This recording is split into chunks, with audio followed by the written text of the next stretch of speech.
Hello everyone, this is me Pooja Neeja. Welcome to my channel easy तो है में। आज हम करने वाले हैं चैप्टर 12 यानी कि मेंस्ट्रुएशन और you can say that surface area and volume के एमसीक्यूज। हर बार प्री बोर्ड्स और बोर्ड्स में से आए हुए, तो बिना किसी देरी के let's get started. Surface area and volume, जिसको आप मेंस्ट्रुएशन के नाम से भी जानते हो। देखिए, अगर आप किसी भी सॉलिड, आपके पास जो है वो है सिलेंडर, आपके पास है क्यूबॉइड, इस बारी क्यूबॉइड,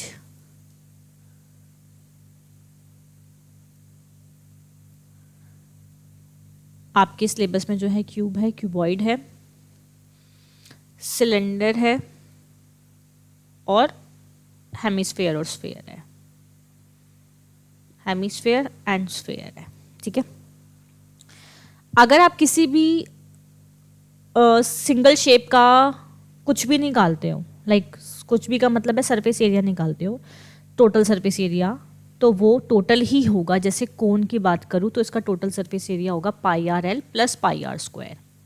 सिलेंडर का टोटल सरफेस एरिया होगा 2 pi r h plus 2 pi r square. ठीक है, लेकिन जब एक साथ दो शेप ज्वाइन हो जाती हैं, जैसे मान लो इसका है 2 पाई आर स्क्वायर, हेमिस्फेयर का total surface area 3 pi r square होगा। लेकिन मान लो जैसी दो शेप ज्वाइन हो जाती है, हेमिस्फेयर के ऊपर मैंने कोन रख दिया, एक नया शेप मिला। अब इस शेप का टोटल सरफेस एरिया जो होगा, यानी कि हम इसको बोलते हैं टीएस से, है ना। इस शेप का जो टोटल सरफेस एरिया होगा, शेप का टोटल, वो इन दोनों का टोटल नहीं होगा। शेप का टोटल सरफेस एरिया, देखो ये शेप कैसे बनी, इसका सी ऐसे लग रहा है और इसका सी ऐसे लग रहा है। इस कॉमन पॉइंट पे तो ये बंद हो गए, तो शेप तो खाली बाहर से ऐसे दिखाई देगी। पेंट करूंगी तो यहाँ और यहाँ, ये इस पे तो ये बंद है। तो जब भी दो शेप का टोटल सरफेस एरिया निकालते हैं तो उनकी सी एस ए का टोटल सरफेस एरिया निकाल रहे होते हैं हम हमेशा। ठीक है, उनको ऐड कर देते हैं फिर।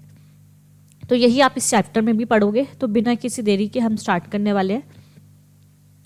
15 solid spheres are melted by melting a solid metallic cone of base diameter इतना और हाइट इतना, the radius of the each sphere. 15 solid spheres हैं जिनको हमने मिला के एक कोन बना लिया। यानी कि जब भी कोई चीज़ हम मेल्ट करके दूसरी में मिलाते तो सिर्फ उसका वॉल्यूम यूज़ हो रहा होता है। और पहली बात तो सॉलिड का मतलब भी वही है, सॉलिड है पूरा, तो उसको मेल्ट कर रहे हैं, तो हम वॉल्यूम की बात कर रहे हैं। तो अगर मैं 15 जो कोन बनाया वो मैंने 15 स्फेयर से बनाया, तो मेरे को एक बात बताओ, जो वॉल्यूम ऑफ 15 स्फेयर्स होगा, वॉल्यूम ऑफ 15 स्फेयर्स होगा, यानी कि 15 इंटू 4/3 पाई आर क्यूब, वो बराबर होगा एक कोन के वॉल्यूम के, क्योंकि इससे मिलके बना है वो 1/3 पाई आर स्क्वायर एच। हमें ईच स्फेयर की रेडियस और हाइट दे रखी है, डायमीटर और हाइट दे रखी है। तो ये हो गया 3 5 15, 5 इंटू 4, नहीं हमें कोन की दे रखी है, सॉरी, कोन की रेडियस और हाइट दे रखी है, तो हमें स्फेयर की रेडियस बतानी है। तो 1/3 जो मेरा पाई है, पाई में रहने दूंगी क्योंकि कटने वाला है, मुझे पता है। जो मेरी रेडियस है दैट इज़ 1 का स्क्वायर, क्योंकि डायमीटर 2 है तो रेडियस, और हाइट मेरी है 15। ठीक है, तो ये 3 5 15 हो गया, पाई से पाई कैंसिल हो गया। तो ये जो आया मेरा दैट इज़ 5 से, यहाँ से 5 भी कैंसिल हो गया। तो मेरा जो आर क्यूब आ रहा है, यहाँ से अगर मैं निकालूँ आर क्यूब, 4 उसके नीचे चला जाएगा, 1/4 आ जाएगा। तो जो मेरी आर की वैल्यू आई वो मेरा क्यूब रूट ऑफ 1/4 आई है। क्यूब रूट, जिसको हम ऐसे लिखते हैं क्यूब रूट, क्योंकि 1 का क्यूब 1, क्यूब रूट ऑफ 1/4 आई है। तो ये रहा इसका ऑप्शन डी। ठीक है, A cylindrical pencil sharpened at one angle, one edge and the combination। जब भी आप शार्पन पेंसिल को, जैसे कि आपकी जो sharpen pencil, without sharpen pencil जो होती है वो सिलेंडर होती है, ठीक है। जब भी आप उसको शार्प करते हो तो वो शार्पनिंग के बाद ऐसे दिखती है, देखो ऐसे दिखती है ना हमेशा। तो ये दो कौन सी शेप है, सिलेंडर प्लस कोन, तो a cone and a cylinder इसका आंसर होगा। If the surface area of 2 spheres are in ratio 16:9, बहुत अच्छा क्वेश्चन है। देखो इसको एमसीक्यू के वे में कैसे करेंगे। सरफेस एरिया ऑफ 2 स्फेयर्स, जिसकी जो रेशियो है वो है 16:9, दोनों स्फेयर्स का सरफेस रेशियो। अब 16:9 आपको सोचना है किसका स्क्वायर है। अगर सरफेस एरिया की बात हो रही है तो आपको देखना है किसका स्क्वायर है, 4 का और ये 3 का। ये इनकी रेडियस का स्क्वायर आ गया, ये इनकी रेडियस की नॉर्मल फॉर्म आ गई। ठीक है। और अगर मुझे इसका वॉल्यूम निकालना तो वॉल्यूम में क्यूब होता है, तो 4 का क्यूब 64 और 3 का क्यूब 27। ये कैसे आया, इसको हम थोड़ा डीपली भी समझ सकते हैं, करना ऐसे ही है। Surface area of two spheres दे रखा है रेशो में, देखो 4 पाई r1 स्क्वायर रेशो दे रखा है 4 पाई r2 स्क्वायर।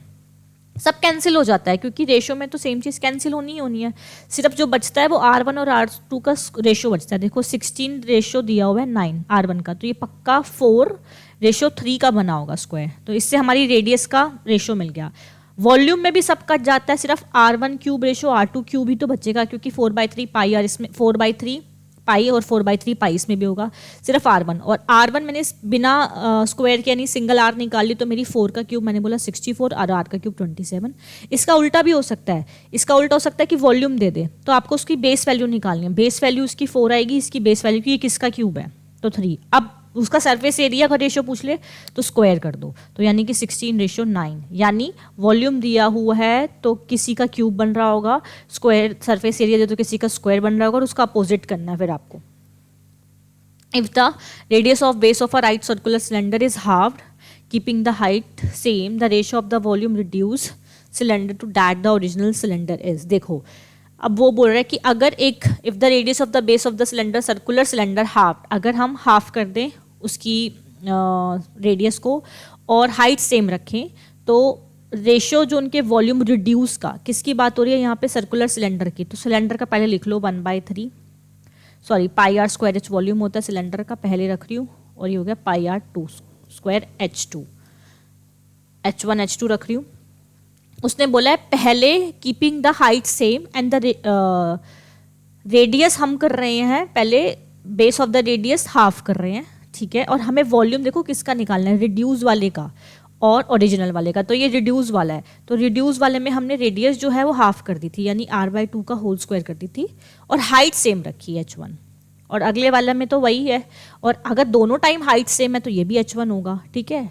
और क्योंकि उसने बोला height the same the ratio of the volume reduce वाले से तो द ओरिजिनल, तो देखो सब कट रहा है, पाई से पाई कट रहा है, ये हो जाएगा r स्क्वायर, और h1 से h1 कट रहा है, ये हो जाएगा r²/4 ratio r square, r square से r स्क्वायर भी कटेगा 1:4 इसका आंसर आएगा। अगर उल्टा पूछता कि ओरिजिनल का जो रेशो है वो रिड्यूस वाले से, तो 4:1 इसका आंसर होता, ठीक है।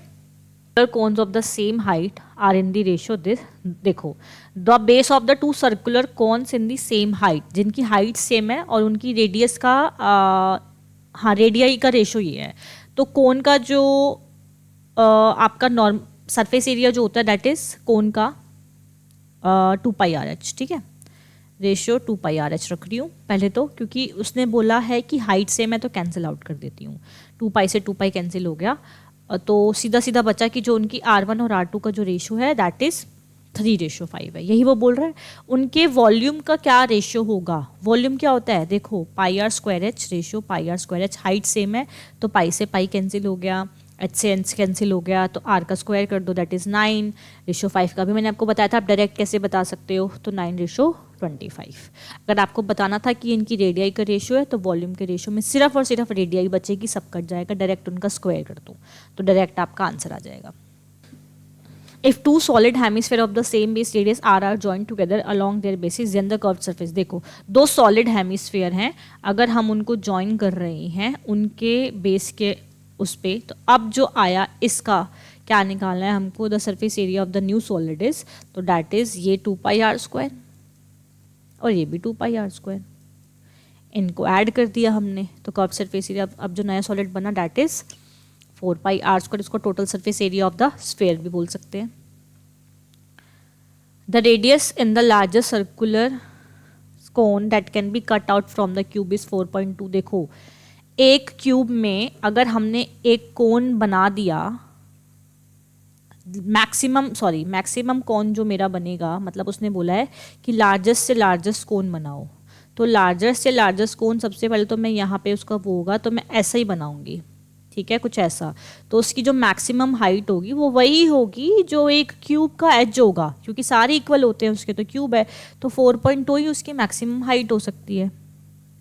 How many bags of grain can be stored in a cuboid granary, जिसकी डायमेंशन इतनी है, यानी एक क्यूबॉइड ग्रेनरी है जिसमें हमें बैग्स रखने हैं जो इतना स्पेस घेरेंगे। अब अगर हमारे को इसकी भी डायमेंशन दे रखी होती तो उनका भी हम वॉल्यूम ही निकाल रहे होते, लेकिन ऑलरेडी देखो वॉल्यूम ही दे रखा है कि इतने वॉल्यूम वाली चीज़ में इतने वॉल्यूम वाली कितनी चीज़ें आ जाएंगी। तो डिवाइड करेंगे 0.48 से, तो ये हो जाएगा। और देखो वो भी सेम है, यूनिट भी मीटर है और मीटर क्यूब भी है, तो प्लीज़ ये ध्यान देना। तो ये हो जाएगा 48, इसका पॉइंट हट के ऊपर जाएगा, ऊपर 2 जीरोस लग जाएंगे, जैसे ऊपर से हट के नीचे लगते हैं, नीचे से हट के ऊपर लगते हैं। तो ये 100 हो गया, ये हो गया 12 4 ज़ा 48 हो गया सीधा, और 4 25 ज़ा जो होता है वो 100 होता है, 6 5 ज़ा 30 हो गया, 30 इंटू 25 हो गया, 25 3 ज़ा 75, 750 हम बॉक्सेस ऐसे बैग्स जो हैं वो रख सकते हैं। The total surface area of a solid hemisphere of radius r is, please please क्या ऑप्शन ही नहीं है इसमें, यहाँ पे 3 आएगा। Total surface area of solid hemisphere, देखो सॉलिड हेमिस्फेयर का खाली इतने का तो होता है 2 पाई r स्क्वायर। अगर उसका सर्कल ढक्कन भी बंद करते हैं जिसका हम टोटल बोलेंगे तो πr², इसको ऐड करोगे तो 3 πr² इसका ऑप्शन है। ओके,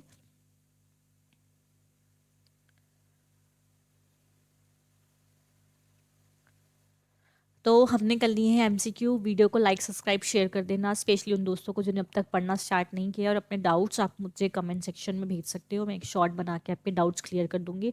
और पर्टिकुलर कोई टॉपिक पढ़ना चाहते हो तो वो भी भेज देना, कमेंट लिख के बता देना, मैं वो भी पढ़ा दूंगी। तब तक के लिए टाटा, गुड बाय।